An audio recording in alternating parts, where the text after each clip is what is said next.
Okay, so last week we did lesson 18 with the Song of Songs, and we were kind of getting the tail end of something, and we want to finish that up tonight before we really get into lesson 19, which is we're going to shift the topics a little bit. But in order to refresh your memory on where we ended, so it won't seem that disconnected, I'm going to go back to last week's last 2 or 3 slides so you can take a look at them, kind of refresh your memory on the verse that we're looking at, the context that we're looking at, which is the journey through the wilderness, the Exodus. And it's strange again how Song of Songs is aligning with our Torah portions thematically. It's really interesting. So I'm going to share the screen. We'll start with this one, then we'll skip over to the other one.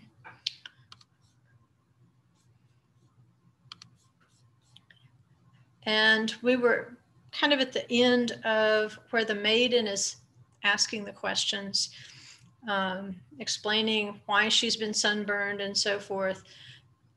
And then now at the end of the last week's lesson, King Solomon answers the maiden. And that's in chapter 1, verse 8.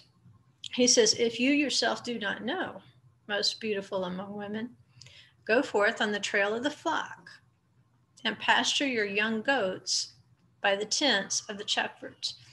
And so the key there, as we get into tonight's lesson, is going to be focusing on not just the trail of the flock, which would be to follow the Israelites through the wilderness, to hear their story, and therefore to understand our future.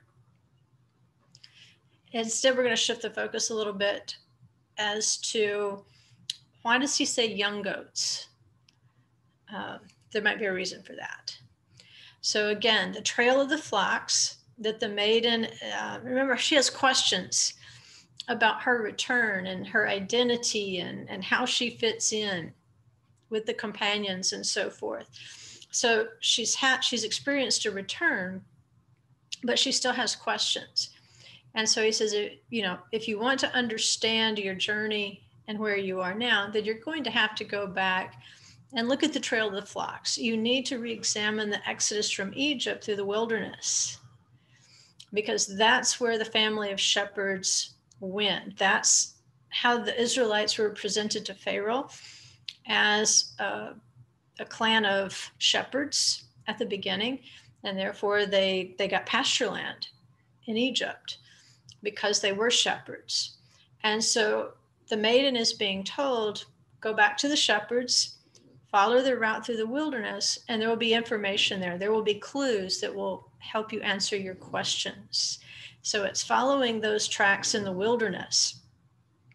And by recognizing each of the miracles in the wilderness, particularly, she's going to be encouraged. And the one particular miracle that the rabbis point out on this journey that I guess they believe is the strongest miracle of all is the manna.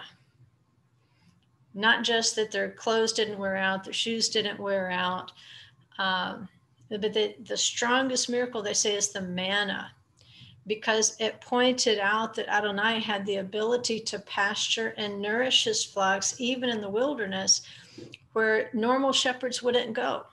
If you've ever been down in that wilderness, you might go into a wadi where there's still some green stuff, but it's going to dry up. It's not going to be there long. It's very saline because it used to be a sea. And so the sea is salty, and so the sand in that area is salty. And so it's hard for things to grow in that area. And so if he can make something to grow and to be nourished in that wilderness, then they say this is the greatest miracle of all, the fact that he fed them with manna. And then I think it was in the Torah portion last week that we looked strongly at the manna as the focal point of how he was humbling them in the wilderness. It was through the manna that he was prying their cold dead fingers from the security of Egypt so that they could take a hold of his garment and allow him to carry them through the wilderness and then carry them over the threshold into the promised land. And I was talking to Brenda Stroth this morning, and I said, the way I visualize that, it's kind of like when you're a kid, you're on the monkey bars. And if you're going to do the monkey bars, you can't just hang there. You need momentum if you're going to go across the monkey bars. And so how you start is important, because if you get to the middle and then you're just hanging there, it's going to be really hard to get the momentum back that you need to make it across the monkey bars. But the thing about the monkey bars is once you start swinging, you might have a grasp on the bar ahead of you, but if you don't develop some sort of rhythm and turn loose of the bar behind you at the proper time, you'll just become dead weight hanging there. So you need to know when to turn loose of the one behind you and to use the momentum of turning loose to carry you forward so that you can grab the next one. And see, once you find that rhythm, and we're going back a few years, but once you find that rhythm, the monkey bars are really no problem. The monkey bars are hard when you don't turn loose of the one behind you. You've got this security of the monkey bar behind you, and you're just having a hard time moving forward until you turn loose of that. And by not turning loose of it, you've lost your momentum. You've lost your rhythm of the whole thing. And so the manna kind of had that, it was one of those miracles where he's saying, okay, I allowed the Egyptian bread, the chametz-free bread, I allowed it to last 31 days, but now I'm going to take you a level higher. I'm not just going to miraculously multiply physical bread. Now I'm going to rain down bread directly from heaven. That's even better. And so I'm going to feed you on the bread of heaven. I'm going to feed you on the word here in the wilderness so that I can nourish you here, pasture you here, and prepare you to move into the promised land.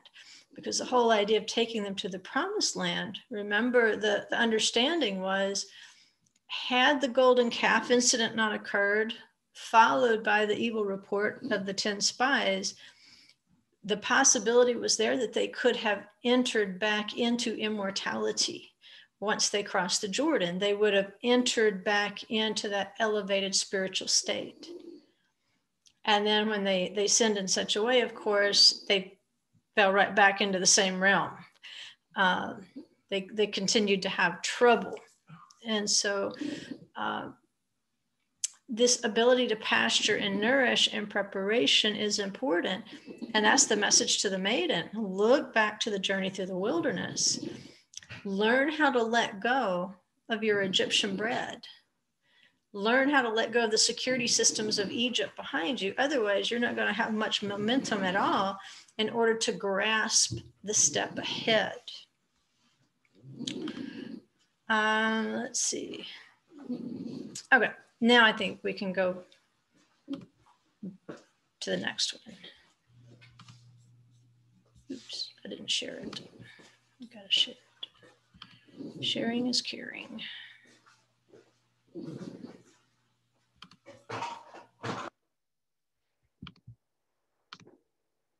There we go.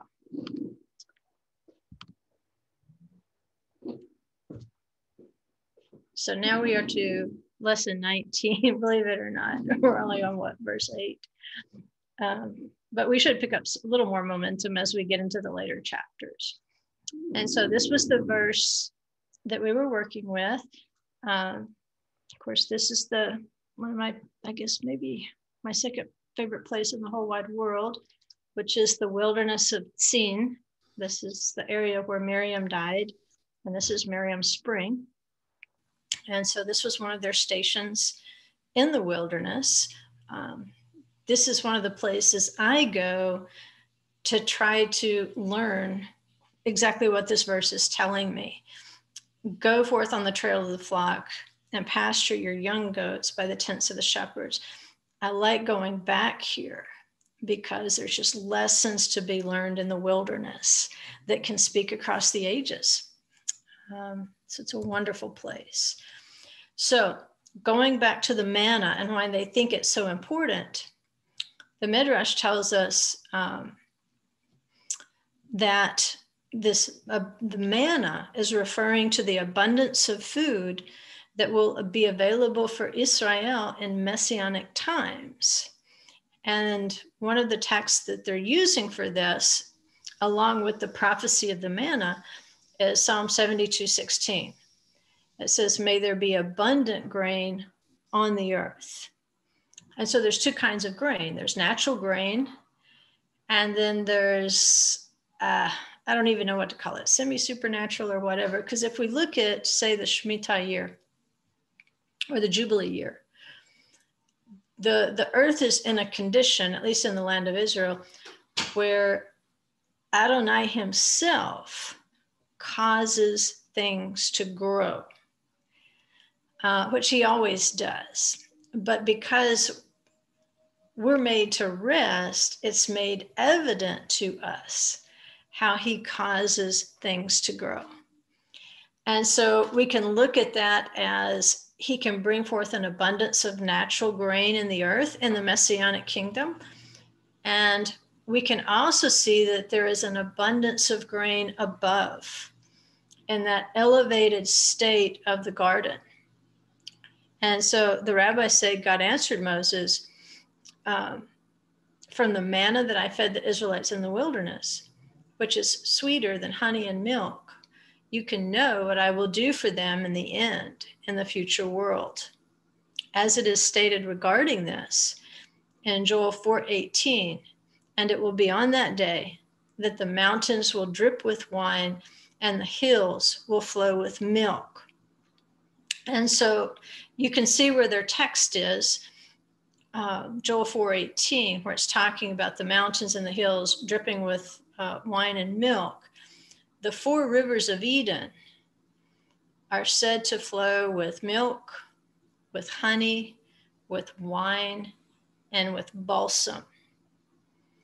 And I forget which lesson it was, but we looked at each one of those substances of the rivers individually and looked at what they symbolize in terms of how they nourish the person living in the garden, the stage of growth that they're in, and how there's a river there for everybody in terms of your growth process.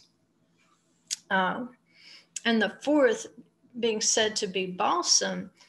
One thing we can remember about balsam is not just that it's healing, and we know that the tree of life, it's going to be growing on both sides of the river, and the leaves are going to be for the healing of the nations. But in terms of balsam itself, it does have healing qualities, but the odor of it, the fragrance of it is important, because fragrance has to do with spirit in Hebrew. Like reach, your sense of smell, it's like ruach, which is spirit. And Messiah is said to, when he comes, he will not judge by the sight of his ears or he will not judge by the sight of his eyes or by the hearing of his ears, but with righteousness. He's going to judge for the needy. And that Hebrew word there basically means he will sniff it out. He will use his sense of smell. He'll use his nose to sniff out truth and right judgments. And so balsam adds that aspect there of the sweetness, the sweet fragrance of the spirit. Not just taste, not just emotion, but also that spiritual pleasantness that we would experience in the Garden of Eden. So he says, go forth on the trail of the flock, pasture your young goats. And so there's three things that we want to kind of draw out of this before we move on to the Pharaoh's chariot. Initially, they say that Moses was not at the front of the group that left Egypt, because in Exodus 13:19, remember, Joseph had told them to be sure and take his bones with them when he left. And so Moses made sure that happened. And so it delays him a little bit to gather up Joseph's bones and to prepare, for them to be carried with the Israelites. And so initially, he's thought to have been at the rear of the group, and then only later moved up to the front of the group, which is, there's all sorts of things we could investigate right there, as Joseph representing the tribes that were lost, that were taken into exile by Assyria, and how Moses has to kind of bring up the rear because he's tending to Joseph's bones. And so it may be that if we go on the trail of the flock and we use this as kind of a principle that we can look for, it may be that the house of Joseph in some way is going to be what's bringing up the rear, or maybe even what's delaying the march. I don't think it was delayed, but it's also interesting too that the pillar of cloud could move. It could be in the front of them, it could be behind them. And so starting out, they said Moses was behind, and then he moved to the front to show them that it was deeper than just this individual who's leading them or who's shepherding them from behind. But Moses is a metaphor for the Torah, for the Bible. And so in that sense, it's everywhere. It'll go before you. It'll be your rear guard. It'll make sure that every bone is gathered up in the resurrection, because it is a word of resurrection. Next, it's seen as kind of an oblique prophecy that Moses is going to be the last of the generation to die in the wilderness. We know that there's only going to be a couple of the men, Caleb and Joshua, who are actually going to make it across the Jordan River. For the generation of the wilderness, Moses is going to be the last one to die, and then they'll be able to cross over. So kind of, again, going on the trail of the flock. The flock that's gone before him has died, and finally Moses will too. And then third, because it does single out the young goats. There's all kinds of words in Hebrew for goats and sheep and cows. I mean, there's a description for almost every age and stage and gender. And in this case, he says, pasture your young goats. And this is thought to be an allusion, again, to that second generation of the wilderness, that it was the kids, it was the young goats of the flock who entered the land of Israel. But I don't want to call them old goats, but the rest of that generation did not enter in. They died in the wilderness. And so we're told, Yeshua tells us along this line, he says, truly I say to you, whoever does not receive the kingdom of God like a child will not enter it at all. So there has to be a humility. Remember, he says, I took you into the wilderness and fed you with manna to humble you, to test you, to see what was in your heart. The idea being that a child is very dependent upon its parents, like a little child, like the young goats. Young goats don't ask a lot of questions. They just nurse and play and sleep. And so this part of us that needs to trust our parent, that he's going to lead us in the way that we should go, that he's going to make sure that we are nourished, that we have everything we need. That's the humility of a child That's the faith of a child. And if you can't have that kind of faith, which is why he took them into the wilderness, to change them into children. And as adults, we all know this, we carry a lot of baggage. The more memories we have, the harder it is sometimes to have faith and trust. Or the opposite can happen. The more bad memories we have behind us, maybe the easier it is to trust it. He says, I want these bad things behind you to make you more trusting of me. I want you to see how if I could bring you through all that, then I can definitely seal the deal. I can bring you all the way in. I want you to become more like a child as you grow older, and not just because, it's harder to control our body functions and all that sort of thing. We go from completely dependent to the years of independence. And then as we age into the last years of our life, we become dependent again. And he says, I want you to have that dependency upon me. I want you to have that faith in me that I will provide for your needs. And if you can't be like that child, if you can't be the young goat, you just can't cross the Jordan. You will drop in the wilderness. And so that's the big lesson that we can learn from this verse is as we follow him into the wilderness, to a land not sown, to a place where we can feel him peeling our fingers off of the securities of the past. And he's asking us to try to get some momentum. And we gain that momentum by letting go. And he's saying, I can't take you to the next place if you won't let go of the last place. And so he just kept moving them around. What was there, 42 stations in the wilderness? That's some significant momentum. And that's what we need. We need to gain our momentum from disentangling ourselves from world systems, securities, things that we thought we should have faith in. If they are not the things of the kingdom, then they are things to turn loose of. And just use that momentum to carry you forward to your next station in the wilderness and just remain like a little child. And like I said, if the manna had the taste of milk and honey, then it was basically ice cream. Enjoy the ice cream in the wilderness. Okay, and so I had so much fun doing this because I love horses and we don't have them anymore, but I miss having them.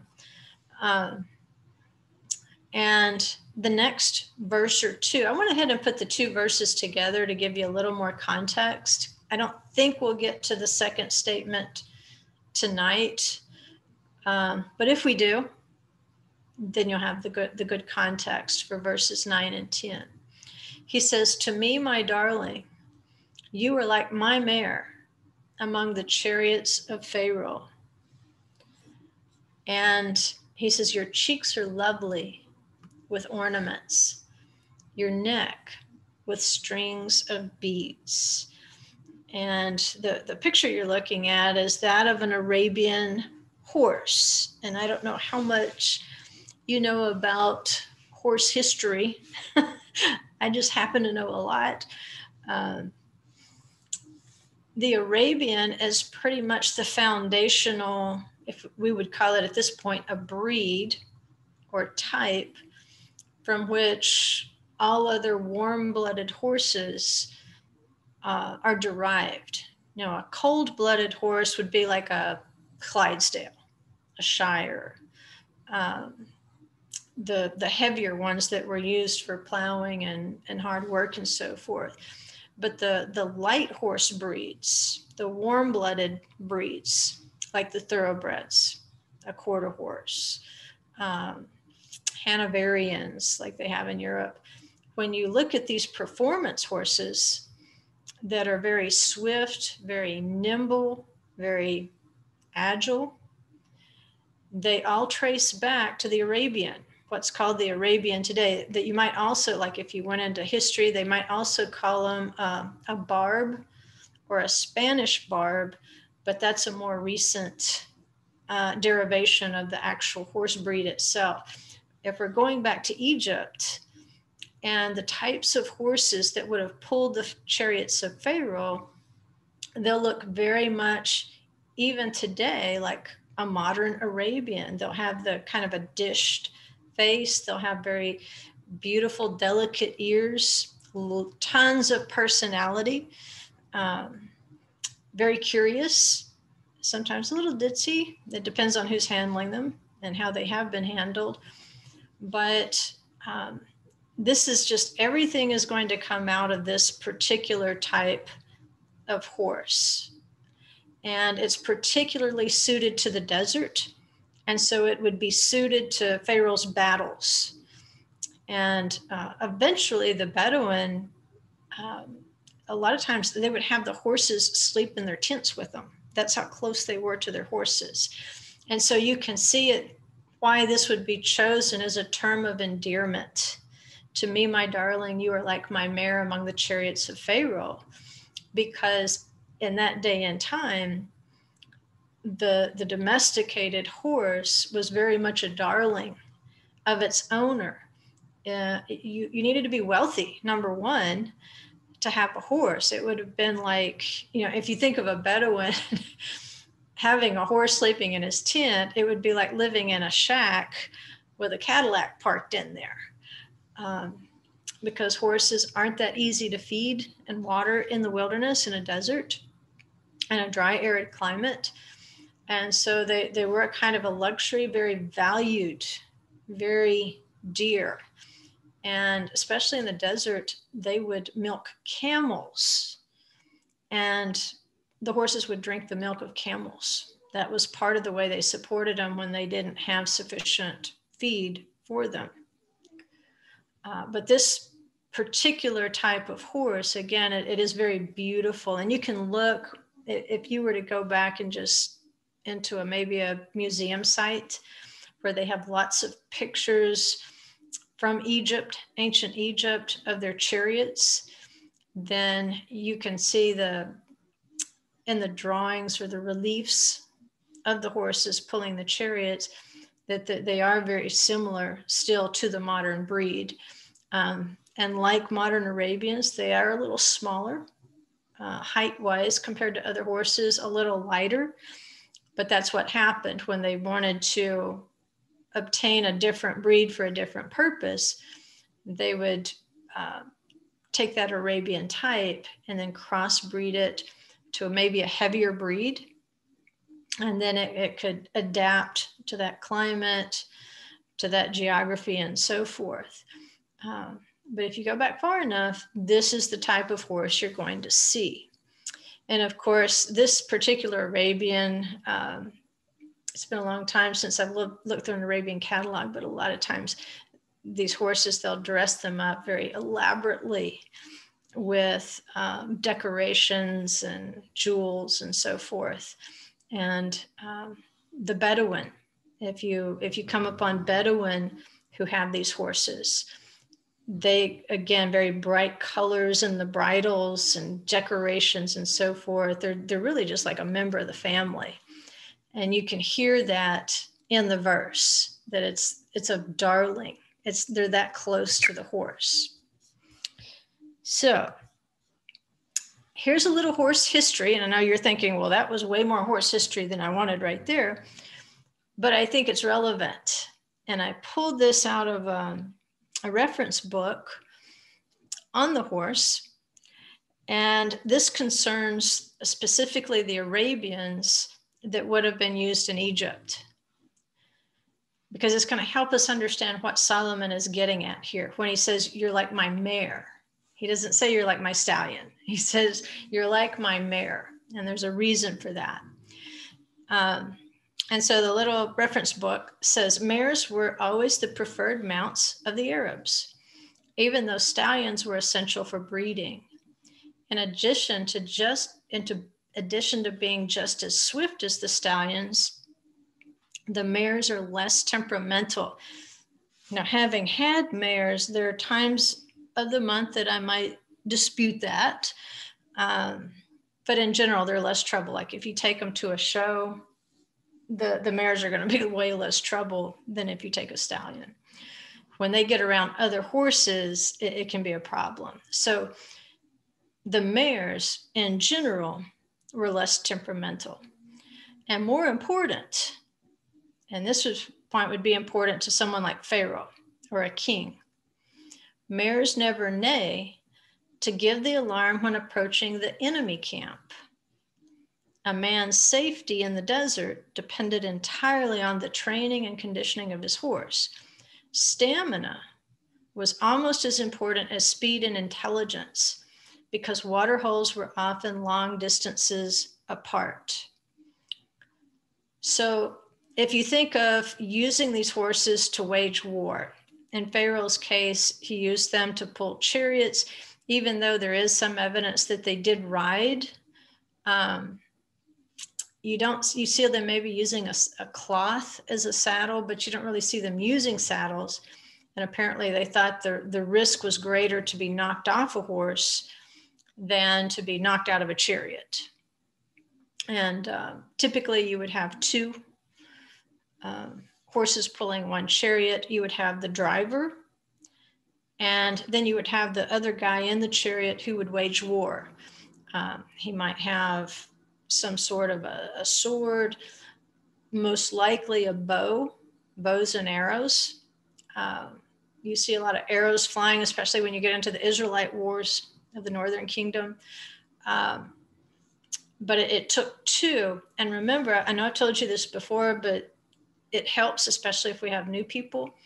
In Hebrew, the same word describes both riding a horse horseback or driving a horse in a chariot. It's the exact same word. It's rakav. And you can even hear that like in Merkava, which is the divine chariot in Ezekiel. You can hear the root word there, rakav. So there's no distinction in the Hebrew mind as to whether you're riding the horse or driving the horse. The problem with the stallions, as they approached an enemy camp, of course, the enemy is going to have horses too. Horses are very social animals. They're herd animals. And so if a stallion sniffs a mare afar off, he's a very social animal, and he's going to neigh. He's going to make a lot of noise. He's going to be restless because he's wanting to go check out these other horses. And so if you're trying to sneak up on an enemy army at night, you don't want to be riding a stallion, because as soon as he sniffs the other horses, he's going to try to get their attention. There's ways around that. You know, I don't know if they had Vicks Vapor Rub back then, but, you know, maybe myrtle branches or something you could use and kind of rub it around in the horse's nose where he couldn't smell. And maybe you could sneak up on him that way by temporarily altering his ability to smell. But this is the reason the mares were preferred, because, and this is kind of graphic, but one of the things is that the male horses would stop to urinate. And, you know, if you're right in the middle of a battle, that's not when you want him to stretch out and, you know, take care of his business. The mares would just, as they go, they will urinate. They don't have to stop and do it. And so that's why another reason they were preferred, because they could just, if it was the heat of the battle, the mares would just continue on. Not temperamental, very patient. You know, if you've ever been to a horse show and you look around, you're probably going to have more stallions and geldings who are pawing the ground if they're tied up to a trailer than the mares, because they have places to go and horses to see. But this stamina, this more even temperament was preferred for the battle. Because if you work yourself into a frenzy, as stallions sometimes can, then you can wear yourself out before the battle starts. And especially if you're in pursuit or if you're in retreat, you're weary, you're thirsty, and it may be a long time before you get to the next spring, well, or whatever. And so because of the mare's even temperament, they were seen as more ideal for these war campaigns. Just because of their patience, they were better suited for the long haul. Now, in contrast, I want to show you in the book of Job the difference between what they're saying about the mares that Solomon brings up and the stallions. And this is a beautiful passage of scripture. If you've never paid much attention to it before, if you read it in the Hebrew, it is majestic. It's a beautiful passage, but this refers more to the male horse. And this is in Job 39:19. He said, "Do you give the horse his might? Do you clothe his neck with a mane?" And the mane there is ra'am, which means thunder, turbulence, a roar. He says, "Do you make him leap like a locust?" If you've ever had a chance to see the Lipizan stallions from Vienna, they do. They literally leap like locusts. It's kind of a carryover from medieval times where the knights would teach their horses to leap on the battlefield to allow them to execute certain movements. Very beautiful to watch. It's like a dance. He says, his majestic snorting is terrible. He paws in the valley and rejoices in his strength. He goes out to meet the weapons. Okay, there you're getting what Pharaoh didn't really want in battle. You do want to intimidate the enemy, but you don't want to tip them off if you're trying to sneak up on them either. You don't want the stallion strutting around, showing how strong he is and snorting at all the mares when you're trying to do battle. You want the horse focused. The stallion, he laughs at fear and is not dismayed, and he does not turn back from the sword. The quiver rattles against him, the flashing spear and javelin. With shaking and rage, he races over the ground, and he does not stand still at the voice of the trumpet. As often as the trumpet sounds, he says, "Aha," and he scents the battle from afar, and the thunder of the captains and the war cry. And again, he scents the battle from afar. His nose is tuned in. And therefore, he does make more commotion, more noise. And it's very awesome. It's very terrible. Very beautiful to behold. It's just not always useful, especially at a horse show. So I found this. Like I said, you can find all sorts of these pictures online. In this particular case, you can see that he does have a stallion. Or it looks like at least one of them is a stallion. I can't imagine him harnessing a stallion to a mare. But in this case, he is fighting with stallions. And the pharaohs particularly treasured their mares. And this is what I found on, this is the articles down there on ancient civilizations. But it says Ramses II mentions his horses in the poem of Kadesh, acknowledging them for their part in the Battle of Kadesh. This in itself might seem a strange thing. The pharaoh rarely shared the credit for a victory with another human being. So why would such praise fall upon the horses? And so you can see there, he's showing himself all by himself, which is not normal. Because remember, it took two. You had to have one to drive the horses, and then you had to have one to shoot the bow. But here's what he writes in his poem. He says, I defeated millions of foreign countries. Yeah, so I'm even wondering if these were stallions. That's what it shows in the pictures, but he's saying he defeated millions of foreign countries. Being alone, being on Victory in Thebes, which that would have been an Egyptian name, and Mut is contented, my great horses. They it is whom I found to support me when I was alone fighting many foreign countries. They it is whom I found in the midst of the battle, together with the charioteer, men and my shield bearer. Of course, we don't see his shield bearer in the picture. Looks like he's just kind of out there by himself, which I'm sure it made a great billboard. But you can see here how close this Pharaoh was to his fighting horses.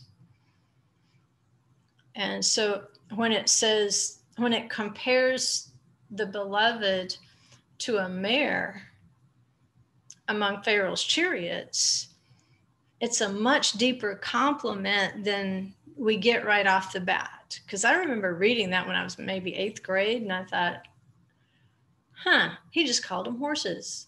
I'm not sure if that's a compliment or not, but now we know it is a compliment because it was the relationship was so close. There was such a need to trust in the horses, especially the mares that they used for battle. So we want to look at Ramses' name. Of course, it's an Egyptian name, but names mean things in Hebrew. And so if you separate out Ramses into 2 words, you've got Ra'am, which remember was the mane of the horse. It means thunder. And then you would have Ses, the word for horse is Sus.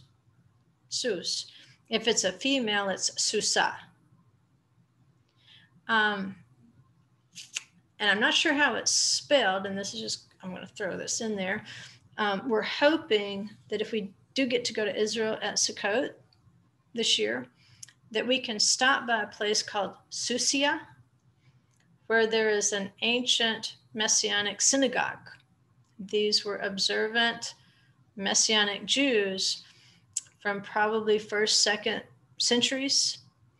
There was a whole community there living as Jews in a place called Susia. Now, I haven't seen it spelled in Hebrew, but I'm wondering if it is Sus, spelled with the Samech, because if so, it would mean like the horse of Yah. And maybe not until the next lesson, we're going to look at a situation where Yah did ride horses and what that meant to Pharaoh. Because where we're going to end up with this, whether it's tonight or next week, where we're going to end up is in the book of Revelation, believe it or not. And it's like hitting the nail on the head, like, oh my goodness, that's what's going on with those 4 horses and why John would see that, because it has the context right here. So if we've got Sus for horse, we've got Ra'am for thunder, mane, roar, tremble, then the name Ramses suggests that he is a horseman, that this was how he was perceived, like as a war horse. And so that particular name is just going to suggest to us, at least in Hebrew, that he has an affinity for horses. Like in Greek, Philip means horseman. But because those horses could create a thunderous sound that would make people tremble, like if you're a foot soldier and you see 600 chariots coming at you, they will literally make the ground shake. If you've ever been, well, wait till this gets out. If you've ever been to the horse races and you've been down there where the starting gate is, then you know what I'm talking about. Because if you're down there where the starting gate is, when the horses come out of the gate, it literally shakes the ground. It's just glorious. I mean, if you've ever experienced that, then you know exactly what Job was talking about. It will. It'll give you the goose pimples, because there's something going on there, even in spiritual realms. You can sense it.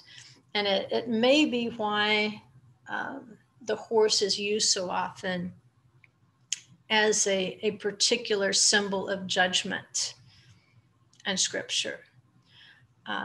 So drawing Ramses, if this was Ramses, we don't know for sure which Pharaoh was drawn into the Sea of Reeds. But we know that the Israelites did build storage cities, Ramses, Pitom. And so to draw Pharaoh's chariots out into the Reed Sea and to destroy his horses, that would be to destroy his pride. It would destroy the essence of his name. A thunderous horse, a horse that could make people tremble. And so in a sense, it was just kind of like blotting out his name, because his horses were so dear to him. This was a pattern with the pharaohs. So that helps us understand that to be called a mare among Pharaoh's chariots, it's a term of deep endearment. To the Pharaoh, at least, that's his identity. That's his self-worth. That's his self-esteem. It's who he is. But Pharaoh says, like a mare, not like the stallion that's big and strong and loud and noisy and pawing the earth and snorting and rushing into battle no matter what. This is the mare is the more patient warrior. She comes across more as the warrior servant. And so she's going to have the qualities that it takes on this journey through the wilderness. She's patient enough. She's not going to waste her energy. More even temperament. And as we know, the Israelites had little temper problems in the wilderness. They had multiple temper problems in the wilderness. But he's saying, I want you to have the quality of Pharaoh's mare. Not to be afraid of the battle, but to be more wise and more even in your approach, to be more willing to listen to the driver. Not to tip off the enemy that you're coming. That would be nice. So going back a little bit into the prophecy of Leviathan and the Tanin, we know that there are fish that cling to the scales of the dragon, which is Pharaoh. And it's prophesied that the fish are going to stick to Pharaoh's scales, and then Pharaoh is going to be reeled in for destruction. And so all the fish that cling to his scales will also be reeled in to their destruction. One example of this, of course, is at the Reed Sea, because Pharaoh harnessed his own chariot in that case. I don't know if you caught that. But as he pursues the Israelites, he doesn't wait for a servant to do it. Pharaoh is so anxious to chase down the Israelites, he harnesses his own horses. And so he didn't hold his horses. He just jumped right out there because he's being drawn in. And so the warriors that went with him to the Reed Sea were like the fish stuck to his scales. Wherever he was being drawn to, they also were going to go. Whatever his fate was, that would also be their fate. But Israel is a different kind of fish. Completely different thing going on. When Yeshua talks about, I'm going to make you fishers of men, it's because there's good fish out there that need to be fished and to be separated and put into the same group. And so Israel is set apart in Egypt, and then they are drawn out to the wilderness. They're going to stick to the scales of the Holy One, if we want to use the same analogy. So instead of following him to their death and destruction, the Israelites followed the Holy One to freedom. They followed him to a type of resurrection. at the Reed Sea. And so you can see now how Israel was just like, all the horses of Egypt belong to Pharaoh. And the Holy One is saying, yeah, but you were mine. You might have been a beautiful mare mingling around in Pharaoh's Egypt. Maybe at that point you were serving Pharaoh, but I'm going to pluck you out. I'm going to fish you out. And now you're going to be recognized for who you are. You never were Pharaoh's servant. You never were his mare. You were created to be my servant. And so I'm going to draw you out of there. And so she goes in the direction of her new master's will. She's going to be adorned with jewels. And that's why I wanted to show you back here. Where did it go? Right there. It says, your cheeks are lovely with ornaments, your neck with strings of beads. Well, as we get to the time of the Exodus, when they're preparing to leave Egypt, we know that they were told to go and request precious objects from their Egyptian neighbors. So when when Solomon's mare, who was among the mares of Pharaoh, when she is plucked out of Egypt, she leaves adorned with jewels, silver, and gold that she's plundered from the Egyptians.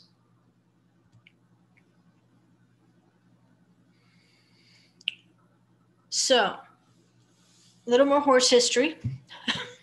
We'll get it in small doses here.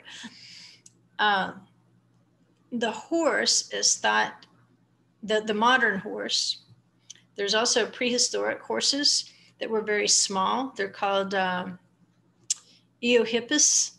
They're teeny tiny little critters. How they're related to the modern horse, I don't know.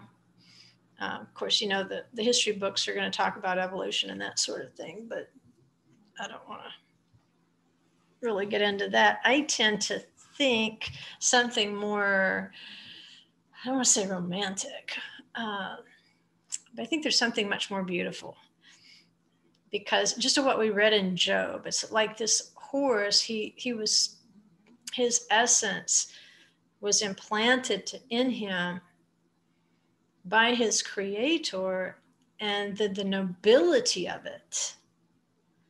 And I don't see that nobility in this little eohippus thing that was running around the earth, you know, a foot or two high.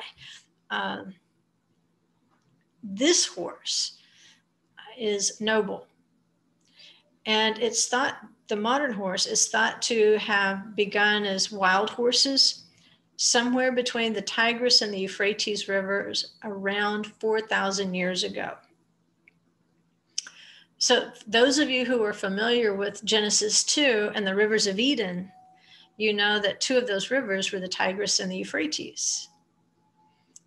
And if we look beyond the physical realm of the Tigris and the Euphrates, and we look at them as rivers of Eden, we can see, you know, maybe they were part of the Garden of Eden. They had some role there. I believe they did, because there is such a close relationship between human beings and horses. In fact, ancient mythology frequently says they had wings, but they were removed so that they could serve man.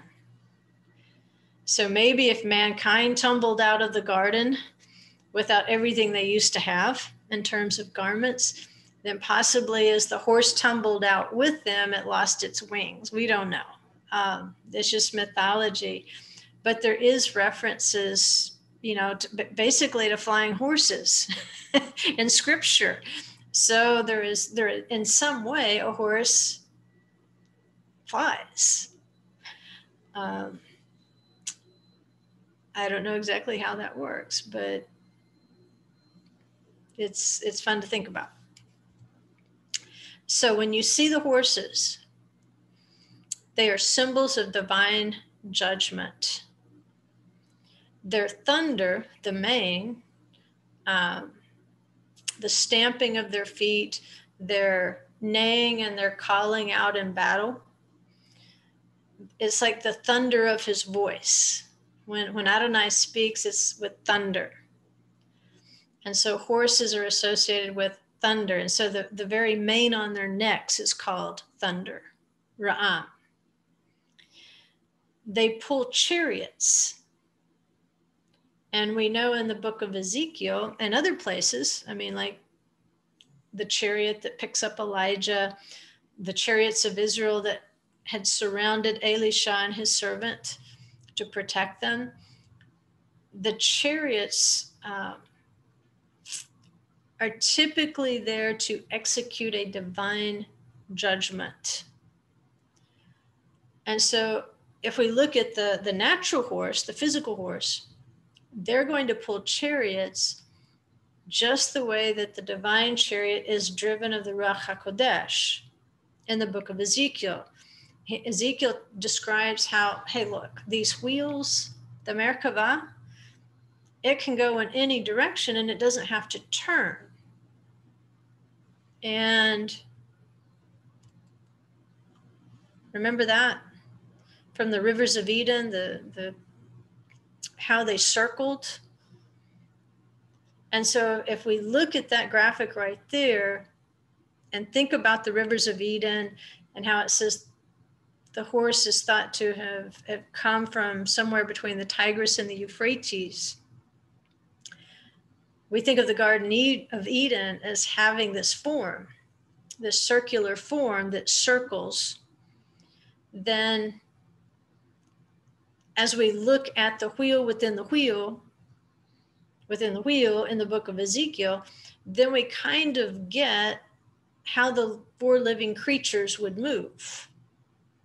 This is why they wouldn't need to turn, because there were wheels within wheels. They could go in any direction without having to physically turn. Like, say, a normal chariot. You would have to change the direction of the horse to change the direction of the wheel. In the case of the four living creatures, that's not the case. So you can see how the judgment upon Pharaoh's chariots at the Reed Sea was a given. Because once you activate the divine chariot, once you activate the chariot wheels above in judgment, then a physical, natural horse and chariot wheel have no chance against that. Okay, so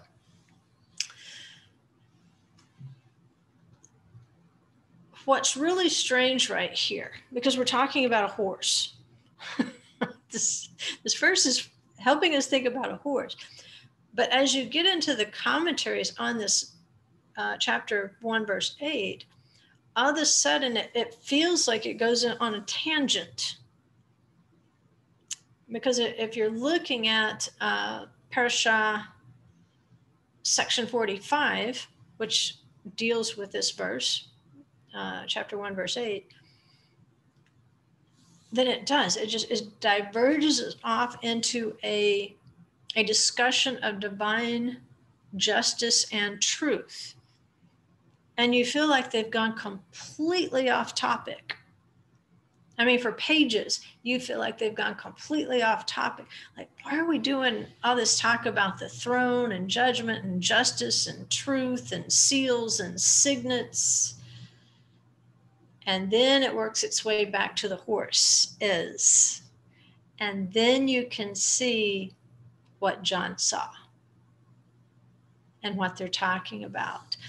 So, I mean, I know we won't make it there this week, but as we also at this point are going to diverge, it's going to feel like we're diverging and we're not talking about horses anymore. We're going to be talking about divine judgment. Keep in the back of your mind that the reason we're talking about divine judgment is because a horse or a horse in a chariot, it's not just a war symbol. It's a symbol of divine judgment, of the throne. Because remember, horses were for kings. typically in the period we're talking about, your average everyday Bedouin didn't have a horse. It was something for royalty, nobles, wealthy people. And so at this point in the commentary on the verse, they'll go off and start talking about truth and justice. Because truth and justice are part of judgment. When we see a chariot in scripture, there's probably an aspect of divine judgment. We just have to look in the context. Let me go get this alarm if I can figure out where it is.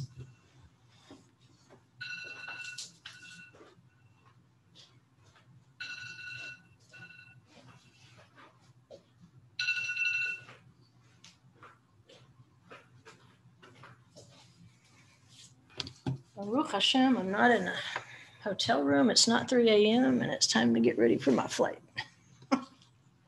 COVID's not all bad, folks. But here's what they say. And again, they're going back to Job 23:13. They say, he is one, Adonai. He is one. And who can contradict him? His soul desires, and he does. They say this means that God judges by himself all who walk the earth. And one cannot contradict the words or the verdict of the one who spoke, and the world came into being, because everything is done with truth and justice. And so next week, as we continue looking at this verse, we're going to get into a deep investigation of judgment, truth, justice, because of the horse as its symbol. Not just as the symbol of it, but the enforcement. I need to be more specific there. The enforcement of decrees of truth and justice. And it's deep, but what it's going to do, it's going to unlock several verses for you in the Gospels and some of the letters of the apostles, and definitely John's vision of 7 seals and 4 horses. It's going to be just one of those head smacker moments like, wow, didn't see that one coming. But again, just being willing to go back into the Jewish sources and maybe follow them down some of these trails and see, why are they chasing this thread when it doesn't seem to be connected at all? It's very much connected. And they'll string together the scriptures for you, and then you can enjoy the beauty of it. So I'll put a marker here to know where we stopped.